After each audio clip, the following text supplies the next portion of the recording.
স্নেহের ছাত্রছাত্রীরা, তোমরা সব কেমন আছো? আশা রাখি তোমরা সব ভালো আছো বা পরিবারের সাথে ভালো থাকার চেষ্টা করছো। যাই হোক, সময় তো থমকে থাকে না, তাই চলো এই সময়কে কাজে লাগিয়ে একটু পড়াশোনা করে নিই। আজকে দশম শ্রেণীর ছাত্রছাত্রীদের জন্য জনন চ্যাপ্টারের কিছুটা অংশ আলোচনা করব। তো প্রথমেই জেনে নিই জনন কাকে বলে। যে বিশেষ জৈবনিক প্রক্রিয়ার মাধ্যমে একটি জীব থেকে নিজ সত্তা তথা আকৃতি বিশিষ্ট এক বা একাধিক অপত্য জীব সৃষ্টির মাধ্যমে নিজ প্রজাতির জীবের সংখ্যা বৃদ্ধি করে তথা প্রজাতির অস্তিত্ব রক্ষা করে এবং পরিবর্তনশীল পরিবেশে মানিয়ে নেওয়ার জন্য অভিযোজন তথা অভিব্যক্তিতে অন্যতম গুরুত্বপূর্ণ ভূমিকা পালন করে, তাকে জনন বলা হয়। রেচন, শ্বসন, পুষ্টি এই সকল শারীরবৃত্তীয় পদ্ধতিগুলোর ন্যায় এগুলো অত্যন্ত জীবদেহের ক্ষেত্রে অত্যন্ত অত্যাবশ্যকীয় অপরিহার্য পদ্ধতি। জনন হয়তো এতটা অপরিহার্য পদ্ধতি নয়, কিন্তু তাও অত্যন্ত গুরুত্বপূর্ণ। একটা জীবদেহের ক্ষেত্রে শ্বসন, রেচন বা পুষ্টি যদি না হয়, তাহলে সেই জীবদেহে মারাত্মক কোনো রোগ উপসর্গ দেখা দিয়ে জীবটা মারা যেতে পারে। জীবদেহের ক্ষেত্রে জনন না হলেও চলবে, কিন্তু তাও জীবেদের ক্ষেত্রে জনন একটা গুরুত্বপূর্ণ পদ্ধতি। কেন? তাহলে জীবেদের গুরুত্ব বা প্রয়োজনীয়তা আলোচনা করলেই সেটা জানা যাবে। জননের গুরুত্ব।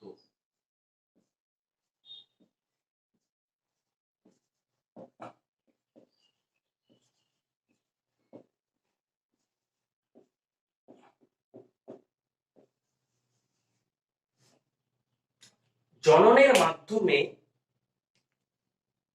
কোন একটা জীব থেকে নিজ সত্তা বা আকৃতি বিশিষ্ট এক বা একাধিক জীব সৃষ্টি করে।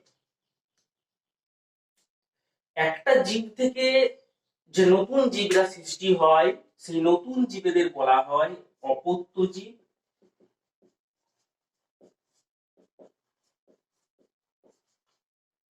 আর যে জীবটা থেকে জননের মাধ্যমে অপত্য জীবরা তৈরি হয়, তাকে বলা হয় জনিত্রী জীব। জনিত্রী জীব থেকে অপত্য জীব তৈরি হচ্ছে। তো এই জনিত্রী জীব থেকে এক বা একাধিক অপত্য জীব সৃষ্টির মাধ্যমে নিজ প্রজাতির জীবের সংখ্যা বৃদ্ধি ঘটায়। এর ফলস্বরূপ ওই জীবেদের অস্তিত্ব রক্ষা করে থাকে। অর্থাৎ অন্যতম গুরুত্বপূর্ণ যেটা একটা হলো, তাহলে জীবেদের অস্তিত্ব রক্ষা করে।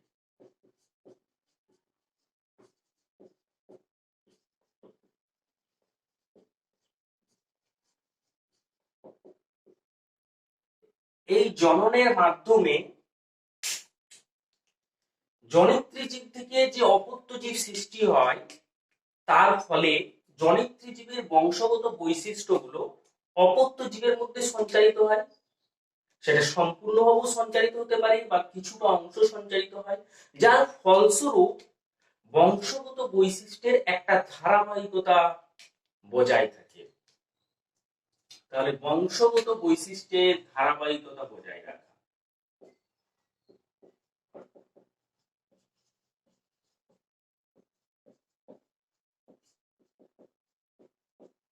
বংশগত বৈশিষ্ট্যের ধারাবাহিকতা বজায় রাখে।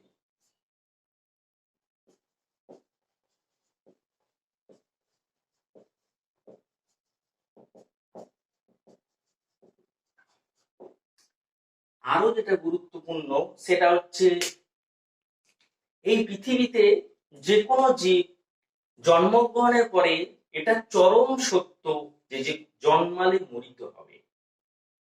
তাহলে জীব যখন জন্মগ্রহণ করছে মরতে হবে, তাহলে যদি জনন না হয় তাহলে যে কোনো জীব এই পৃথিবী থেকে মৃত্যুর মাধ্যমে আস্তে আস্তে পৃথিবী থেকে সমস্ত জীব নিশ্চিহ্ন হয়ে যাবে, অর্থাৎ পৃথিবীটা জীব শূন্য হয়ে যাবে। কিন্তু এই জননের মাধ্যমে জীবেদের সংখ্যা বৃদ্ধি পায়, অর্থাৎ মৃত্যুর ফলে জীবেদের যে সংখ্যাটা হ্রাস পেয়েছে, জননের ফলে নতুন জীবেদের উৎপত্তি পেলে তার ভারসাম্য রক্ষা করে। অর্থাৎ জীবেদের ভারসাম্য রক্ষা করায় জনন অত্যন্ত গুরুত্বপূর্ণ।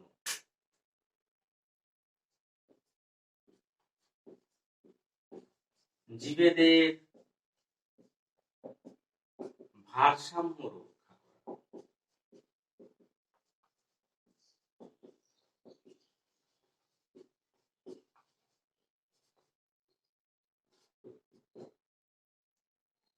এছাড়াও জননের একটা অন্যতম প্রধান ভাগ যৌন জনন। সেই যৌন জননের ফলে যে জনিত্রী জীব, দুটো জনিত্রী জীব থেকে যে নতুন অপত্য জীবরা সৃষ্টি হয়, সেই অপত্য জীবের মধ্যে কিন্তু ওই প্যারেন্টাল জীবগুলো, তাদের উভয় জীবেদের এই বৈশিষ্ট্য অপত্য জীবের মধ্যে আসে, ফলে সংকর জীব তৈরি হয় এবং নতুন নতুন বৈশিষ্ট্যের যেহেতু আগমন ঘটে, তাই তারা পরিবর্তনশীল পরিবেশে অভিযোজিত হওয়ার ক্ষমতাটা বেশি হয়, তথা পরবর্তীতে অভিব্যক্তিতে অন্যতম মুখ্য ভূমিকা পালন করে থাকে।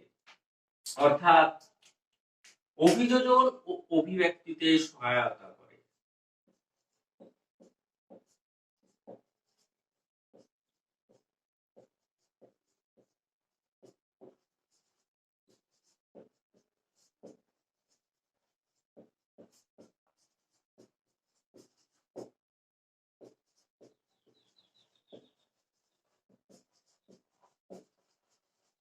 তাহলে তোমরা বুঝতেই পারছো যে একটা জীবদের ক্ষেত্রে জনন অত্যাবশ্যকীয় পদ্ধতি, তা হলো অত্যন্ত গুরুত্বপূর্ণ পদ্ধতি।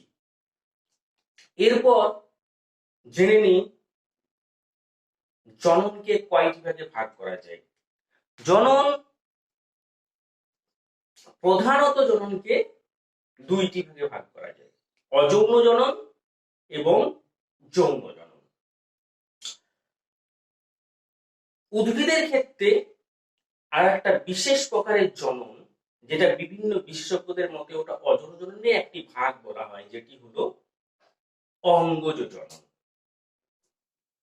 তো চলো আমরা যদি বলি সেই তার প্রয়োজনীয়তা, তার বিভিন্ন ভাগ সম্বন্ধে। প্রথমেই জানি যে অযৌন জনন কি। অযৌন জনন হলো, অযৌন জনন হলো এমন একটা জনন প্রক্রিয়া যে জনন প্রক্রিয়ায় একটি মাত্র জনিত্রী জীব,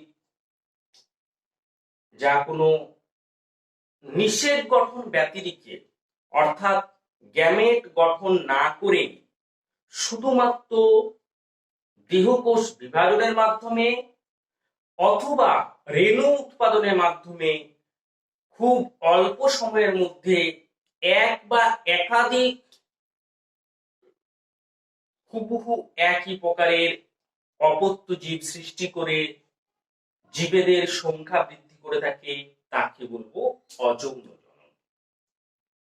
তাহলে অযৌন জননে কি ঘটে?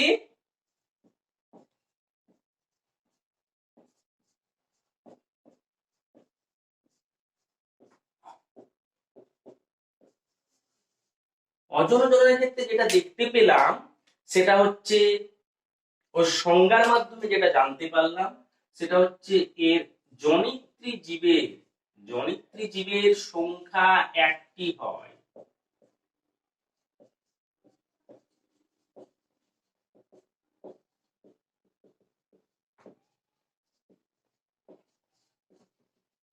এই জনন প্রক্রিয়ায় নিষেক সম্পন্ন হয় না, অর্থাৎ নিষেক ঘটে না, কোনো গ্যামেট গঠিত হয় না।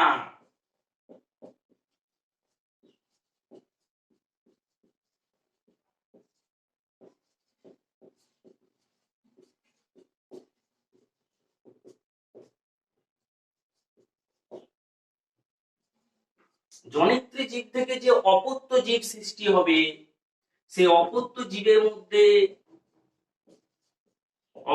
জীবের মধ্যে সমস্ত জনিত্রী জীবের বৈশিষ্ট্য সঞ্চারিত হয়।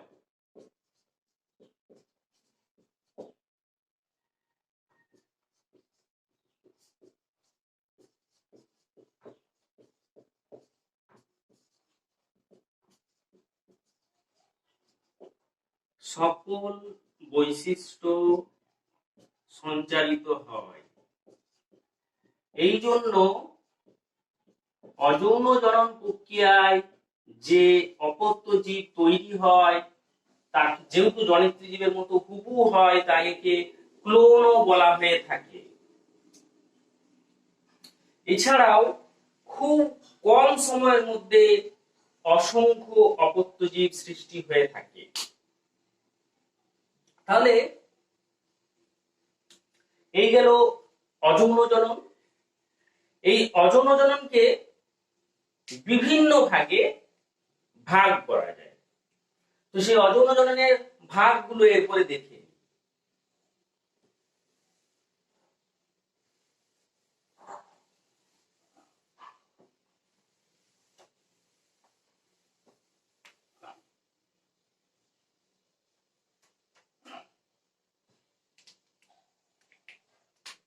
অযৌন জননের প্রকারভেদ।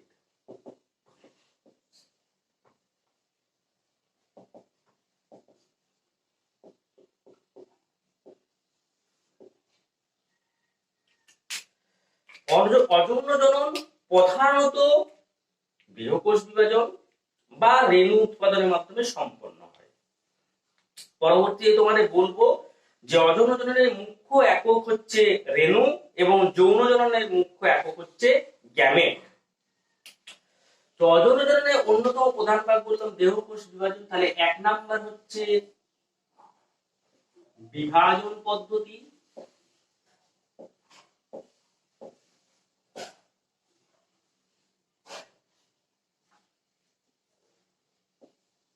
2 নাম্বার হচ্ছে খণ্ডীভবন পদ্ধতি,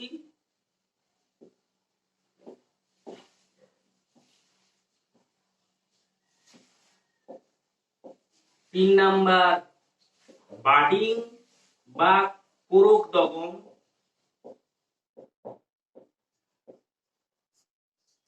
4 পদ্ধতি, 4 নাম্বার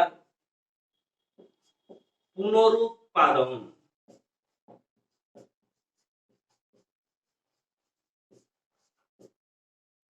এবং রেণু উৎপাদন পদ্ধতি।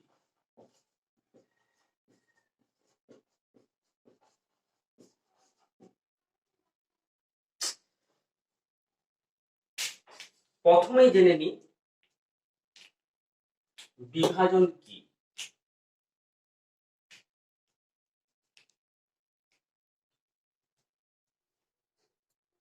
অযৌন জননের একটি পদ্ধতি হলো বিভাজন পদ্ধতি।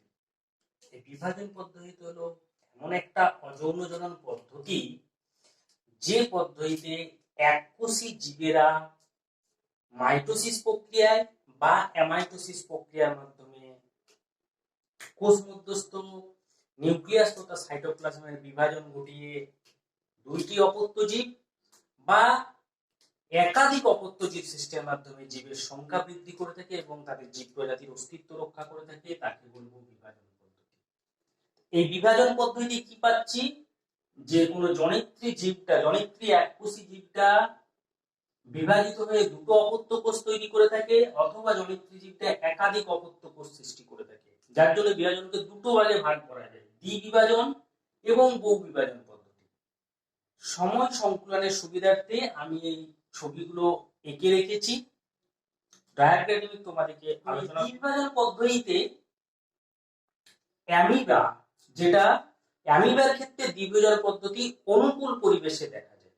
অনুকূল পরিবেশে অ্যামিবা তার কোষ মধ্যস্থ নিউক্লিয়াস তথা সাইটোপ্লাজমটা ডাম্বেলের ন্যায় আকার ধারণ করে এবং তারপরে সেটা সরলভাবে অ্যামাইটোসিস পদ্ধতিতে বিভাজিত হয়ে দুটো অপত্য অ্যামিবা তৈরি করে। আর অ্যামিবা প্রতিকূল পরিবেশে নিজের কোষটা বা অ্যামিবা নিজেকে বাঁচিয়ে রাখার জন্য অ্যামিবা ত্রিস্তরীয় একটা সিস্ট যুক্ত হয় এবং তারপরে সিস্টের মধ্যবর্তী থাকা যে নিউক্লিয়াসটা, যেটা বারবার বিভাজিত হয়ে অসংখ্য নিউক্লিয়াস তৈরি করে এবং অসংখ্য নিউক্লিয়াস থেকে সেই প্রতিকূল পরিবেশে রেণুতে রূপান্তরিত হয়। এই বিশেষ প্রকারের রেণুগুলোকে বলা হয় সিউডোপোডিও রেণু। এই রেণু উৎপাদনের ঘটনাটাকে বলা হয় স্পোরুলেশন। প্রতিকূল পরিবেশে অ্যামিবা বহুবিজারের মাধ্যমে যে রেণু উৎপাদন করে সেগুলোকে বলা হয় সিউডোপোডিও রেণু এবং পুরো ঘটনাটাকে বলা হয় স্পোরুলেশন। এই সিউডোপোডিও রেণু প্রতিকূল পরিবেশ কাটিয়ে ওঠার পরে সিস্টের প্রাচীর বিদীর্ণ করে সিউডোপোডিও রেণুর প্রকৃতি বাইরে বেরিয়ে আসে এবং জার্মিনেট করে অপত্য অসংখ্য অ্যামিবা জীব সৃষ্টি করে থাকে। বহুবিভাজন পদ্ধতি শুধু অ্যামিবা নয়, প্লাজমোডিয়াম নামক আর্দ্র প্রাণীর ক্ষেত্রেও দেখা দেয়। তাদের সাইজন ও স্পোরন দশায় কিন্তু বহুবিভাজন দেখা যায়। সাইজন দশার মধ্যে থাকা যে নিউক্লিয়াসটি, যেটা বারবার ক্যারিওকাইনেসিসের মাধ্যমে একাধিক অপত্য নিউক্লিয়াস তৈরি করবে এবং তারপর সাইটোপ্লাজম আবৃত হয়ে মেরোজয়েড গঠন করবে এবং সেই মেরোজয়েড গুলো সাইজনদের প্রাচীর বিদীর্ণ করে অসংখ্য প্লাজমোডিয়াম জীব তৈরি করবে। এইভাবে বহু বিভাজন পদ্ধতির মাধ্যমে এই নিম্ন শ্রেণীর প্রাণীরা বিভাজন পদ্ধতিতে তাদের জনন জননের আরো একটা গুরুত্বপূর্ণ পদ্ধতি হলো কোরকদম। কোরকদম বা বার্ডিং পদ্ধতি এমন একটা অযৌন জনন পদ্ধতি, যে অযৌন জনন পদ্ধতিতে জনিত্রী জীব থেকে একটা বর্ধুষ্ণ উপবৃদ্ধি তৈরি হয়। সেই উপবৃদ্ধি আস্তে আস্তে বৃদ্ধিপ্রাপ্ত হয় এবং জনিত্রী জীব থেকে বিচ্ছিন্ন হয়ে গিয়ে নতুন অপত্য জীব সৃষ্টি করে থাকে। বার্ড বা কোরক সৃষ্টির মাধ্যমে এই জনন সম্পন্ন হয় বলে একে কোরকদম বা বার্ডিং পদ্ধতি বলা হয়, যা ইস্ট, হাইড্রা এদের মধ্যে দেখা দেয়। ইস্টের ক্ষেত্রে বার্ডিং পদ্ধতিতে কি হয়, একটা অসম আকৃতির কোরক সৃষ্টি হয়। ইস্টের যে মাতৃকোষ, সেই মাতৃকোষের অসম আকৃতি বিশিষ্ট একটা কোরক সৃষ্টি হয় এবং সেই কোরকের মধ্যে মাতৃকোষের যে নিউক্লিয়াসটার একটা অংশ, যেটা কিন্তু কোরকের মধ্যে বিন্যস্ত হয়। তারপরে কোরকটা আস্তে আস্তে বৃদ্ধিপ্রাপ্ত হতে থাকে এবং একটা সময় পর কোরকটা মাতৃকোষ থেকে বিচ্ছিন্ন হয়ে যায় এবং মাতৃকোষটা কিন্তু তার সত্তা বজায় রেখে জীবিত থাকে এবং অপত্য একটা ইস্ট জীব তৈরি করে থাকে। এভাবে কোরক বা বার্ডিং পদ্ধতির মাধ্যমে ইস্ট জনন। হাইড্রার ক্ষেত্রে আবার কি দেখা যায়, হাইড্রার ক্ষেত্রে বহির্জৈষ্ণভাবে বা এক্সোজেনাসলি বার্ড তৈরি হয়। হাইড্রা এই জলজ প্রাণীদের ক্ষেত্রে একটা দেহের মধ্যে উপবৃদ্ধি দেখা দেয়। এই উপবৃদ্ধিটা আস্তে আস্তে বৃদ্ধিপ্রাপ্ত হয় এবং তার মধ্যে মুখছিদ্র তথা নতুন করে কোষিকা সৃষ্টি হয় এবং তারপর সেই বৃদ্ধিপ্রাপ্ত যে কোরকটার মধ্যে কোষিকা সৃষ্টি হলো, মুখছিদ্র সৃষ্টি হলো, তারপর সেটা যে জনিত্রী অর্থাৎ মাতৃ হাইড্রা সেখান থেকে বিচ্ছিন্ন হয়ে গিয়ে অপত্য হাইড্রা তৈরি করে থাকে। এভাবে কোরকদমের মাধ্যমে হাইড্রা প্রজনন সম্পন্ন করে থাকে। অযৌন জননের আরো একটা গুরুত্বপূর্ণ পদ্ধতি হলো খণ্ডীভবন। এই খণ্ডীভবন পদ্ধতি হলো যে বিশেষ অযৌন জনন পদ্ধতিতে কোনো একটা জলজ প্রাণী বা জলজ উদ্ভিদ যেহেতু জলে বসবাস করে, সে জলের স্রোতের কারণেই হোক বা আঘাতজনিত কারণেই হোক, দেহটা যদি খণ্ডে বিভক্ত হয়ে যায় এবং প্রত্যেকটা খণ্ড থেকে নতুন ভাবে অপত্যজীব সৃষ্টির পদ্ধতিকেই বলা হচ্ছে খণ্ডীভবন পদ্ধতি। স্পাইরোগাইরা, এই স্পাইরোগাইরা হলো একটা জলজ শৈবাল বা ফাইটোপ্ল্যাঙ্কটন। জলে ভাসমান অবস্থায় এই থাকা শৈবালটি জলের স্রোতের কারণেই হোক বা আঘাতজনিত কারণেই হোক, কোনো কারণবশত এই দেহাংশ যদি খণ্ডিত হয়ে যায়, দুই বা ততোধিক অংশ খণ্ডিত হয়ে গেল এবং প্রত্যেকটা খণ্ডক থেকে মাইটোসিস কোষ বিভাজনের মাধ্যমে সম্পূর্ণ পরিপূর্ণভাবে আবার অপত্য স্পাইরোগাইরা তৈরি করে থাকে। এই বিশেষ অযৌন জনন পদ্ধতিকে বলা হচ্ছে খণ্ডীভবন, অর্থাৎ স্পাইরোগাইরার মাধ্যমে খণ্ডীভবন অযৌন জনন পদ্ধতি দেখা যায়।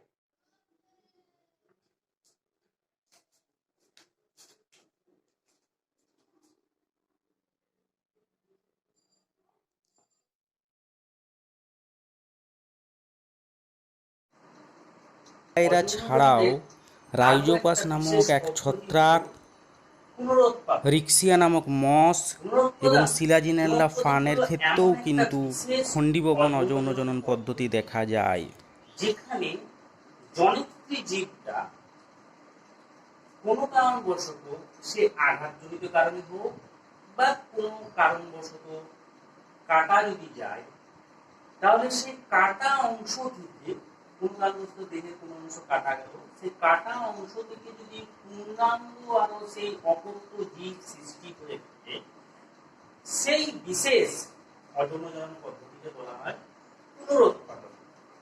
এই পুনরুৎপাদন আবার দু রকমের হয়ে থাকে। কি কি? যদি দেখা যায় জনিত্রী জীবের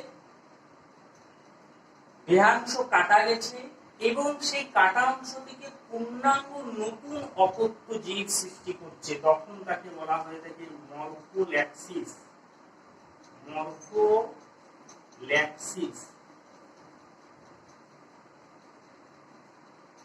আর যদি জীবের কোনো অংশ কাটা যায় এবং সেই হারিয়ে যাওয়া বা কাটা অংশ যদি শুধুমাত্র সেই জায়গাটা ফিরে পায়, তখন তাকে বলা হয় এপিমরফোসিস।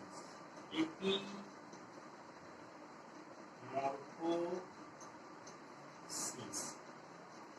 এই পুনরুৎপাদন প্ল্যানেমিয়া, অ্যামিবা এই সকল প্রাণীদের ক্ষেত্রে দেখা যায়। প্ল্যানেমিয়ার ক্ষেত্রে কি হয়, দেহের কোনো অংশ, যে কোনো অংশ, মুখমণ্ডল বা দেহাংশ যে কোনো জায়গায় যদি বিচ্ছিন্ন হয়ে যায়, সেই বিচ্ছিন্ন হয়ে যাওয়া অংশ থেকে পুনরায় আস্তে আস্তে কোষ বিভাজনের মাধ্যমে পূর্ণাঙ্গ অপত্য জীব সৃষ্টি হয়ে থাকে। এটাকেই বলবো পুনরুৎপাদন। অযৌন জননের সব থেকে গুরুত্বপূর্ণ পদ্ধতি হলো রেণু উৎপাদন। রেণু হলো অযৌন জননের মুখ্য একক।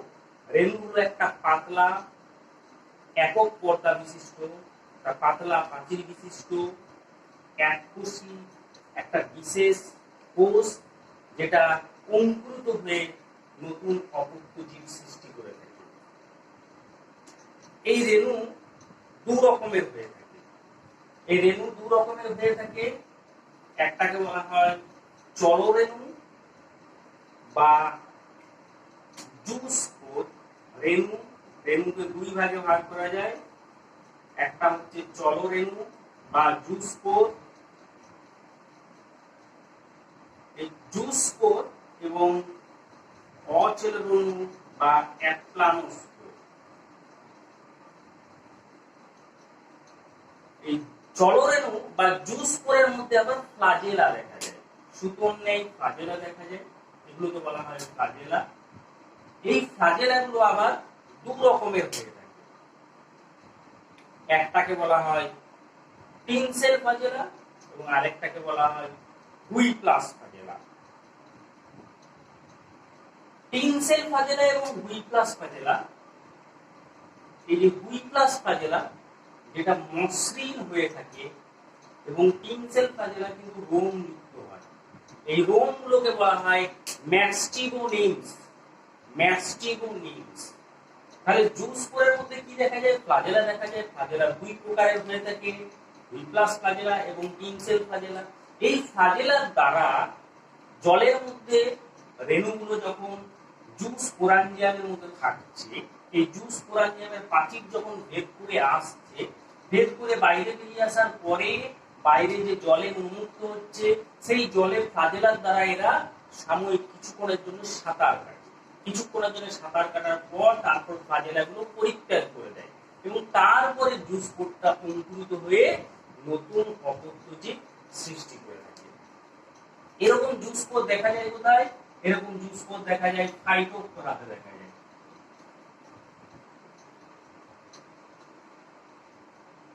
ফাইটোপ্থরা প্ল্যান্টে দেখা যায়।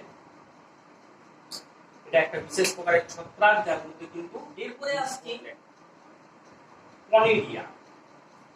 কিন্তু এগুলো হচ্ছে তার চলরেণু এবং অচলরেণু। সেই অচলরেণুর ভাগের মধ্যে কনিডিয়া পড়বে, স্পোরাঞ্জিওফোর পড়বে, সোরাস পড়বে, অয়েডিয়া, এরকম বিভিন্ন রকমের অচলরেণু আছে, ক্লামাইডোস্পোর ইত্যাদি বিভিন্ন রকমের। তো অন্যতম অচলরেণু হচ্ছে কনিডিয়া। কনিডিয়ার ক্ষেত্রে কি দেখা যায়? কনিডিয়ার ক্ষেত্রে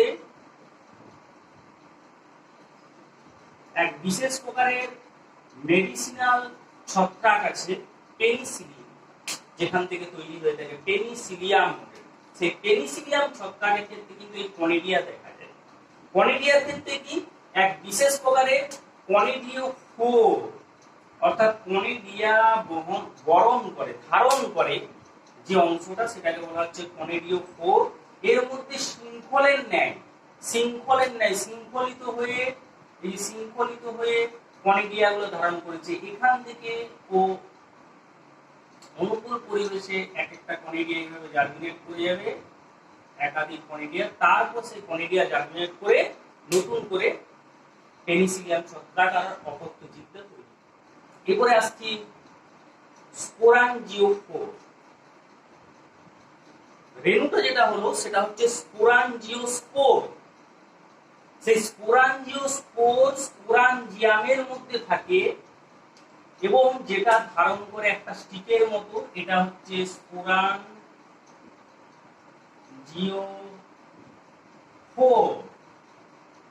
স্পোরগুলোর নাম হচ্ছে স্পোরাঞ্জিওস্পোর অর্থাৎ স্পোরাঞ্জিও রেণু।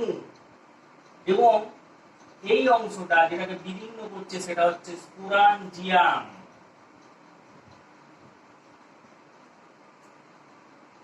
এই অংশটাকে বলা হয় স্টোলন এবং এটা হচ্ছে হাইফি। তাহলে স্পোরাঞ্জিওফোর, মিনকোর, রাইজোপাস, এই সকল যে ছত্রাকগুলো আছে, মিনকোর, রাইজোপাস, এইসব ছত্রাকের দেহে এই বিশেষ প্রকারের অজনজননের রেণুটা দেখা যায়, যেটাকে বলা হয় স্পোরাঞ্জিওস্পোর বা স্পোরাঞ্জিও রেণু। যেটা স্পোরাঞ্জিয়ামের মধ্যে থাকছে, সেই স্পোরাঞ্জিয়ামটাকে ধারণ করে যে দণ্ডের মতো অংশটা, যেটাকে বলা হয় স্পোরাঞ্জিওফোর, যেটা একটা হরাইজনালি অর্থাৎ ভূমির সাথে সমভূমিকভাবে থাকে স্টোলন, যেটা হাইফি থেকে উৎপত্তি হয়ে থাকে। এটা এই স্পোরাঞ্জিয়ামের প্রাচীর বিদীর্ণ করে স্পোরাঞ্জিও রেণুটা বাইরে বেরিয়ে আসে এবং অঙ্কুরিত হয়ে অপত্য, মিনকোর বা রাইজোপাস, যে ছত্রাকটা রেণু, সেটা অপত্যজীবটা তৈরি। আবার তুলনামূলকভাবে যদি আমরা ফানের ক্ষেত্রে যাই, তখন ফানের ক্ষেত্রে দেখতে পাবো ফানের দুটো জনুক্রমে যে দু রকমের জীবন চক্রে একটা রেণুদর দশা এবং একটা লিঙ্গদর দশা দেখা যায়। তো রেণুদর দশা যখন পর্যালোচনা করব তখন দেখব যে ফিরারি সবুজ পাতাটা, সেই সবুজ পাতার অসংখ্য স্পোরাঞ্জিয়াম ধারণ করে থাকে এবং একাধিক স্পোরাঞ্জিয়াম একত্রিত হয়ে এক বিশেষ গুটলির মতো অংশ তৈরি করে, এটাকে বলা হয় সোরাস। এই সোরাসের মধ্যে কি থাকে? একাধিক স্পোরাঞ্জিয়াম থাকে। সেই স্পোরাঞ্জিয়ামের মধ্যে থাকে অসংখ্য স্পোর। সেই স্পোরাঞ্জিয়ামের প্রাচীর বিদীর্ণ করে বাইরে বেরিয়ে আসে এবং অঙ্কুরিত হয়ে নতুন অপত্য ফান তৈরি করে থাকে। এইভাবে ফানেরও লিঙ্গদর উদ্ভিদ, ফানেরও রেণুদর উদ্ভিদের যে পাতায় সুরাস, সেই সুরাসের মধ্যে থাকে স্পোরাঞ্জিয়াম, সেই স্পোরাঞ্জিয়ামের মধ্যে থাকে অসংখ্য স্পোর, যা স্পোরাঞ্জিয়ামের প্রাচীর বিদীর্ণ করে বাইরে বেশি এসে অঙ্কুরিত হয় এবং রেণুদর উদ্ভিদের তখন ইতি ঘটে, ওখান থেকে কি হয়, লিঙ্গদর ফানের অপত্য জীব তৈরি করে থাকে। এইভাবে কিন্তু ফানের দেহ অযৌন জনন সম্পন্ন। তো এই গেল তোমাদের অযৌন জনন পদ্ধতি, বিভিন্ন পদ্ধতি আজকে পর্যালোচনা করা হলো। পরবর্তী ক্লাসে তোমাদের উদ্ভিদের এক বিশেষ প্রকারের যে জনন, অঙ্গ জনন, যা বিস্তারিতভাবে আলোচনা করব। তোমরা প্রত্যেকেই আমার এই অডিও ভিজুয়াল ক্লাসটির সাথে সাথে নিজেরা টেক্সট বই খুব ভালোভাবে থরলি পড়বে, ঘরের মধ্যেই থাকবে, পরিবারের সাথে সুস্থভাবে থেকো, পড়াশোনা করো। আজকের মতো এতটাই, ধন্যবাদ।